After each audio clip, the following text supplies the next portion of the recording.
Pushing Hands is Ang Lee's debut film. It is a Taiwanese drama film, the first of his Father Knows Best trilogy.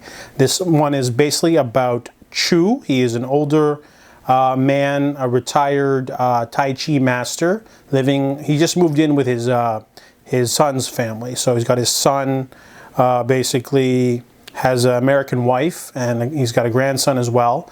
However, the movie's really good. It's a simple drama film about like independence, but I really liked how it had a lot of like subtleties to it. It definitely went to different places and new sort of story beats that I wasn't expecting.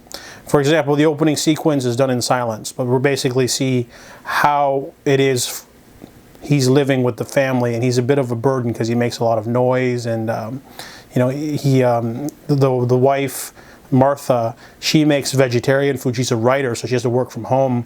However, he's kind of an intrusive element to her life, and she kind of views him as a burden because he can get lost and stuff because he's older.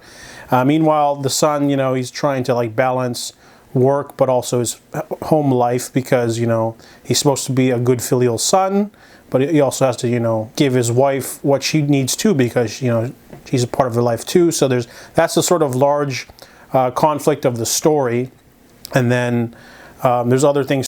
For example, the grandson has trouble because he's got double homework because his father and grandfather don't want him to lose his cultural identity, being in America, and he's also got to do like the schoolwork of the American school. And there's a lot of great scenes of him at a cultural center. Chu basically teaches Tai Chi, and he starts a friendship with another woman. The movie is really easygoing, and I liked how it didn't become cliche.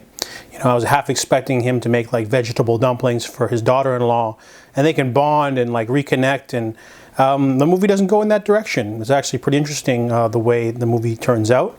Really great performances all around.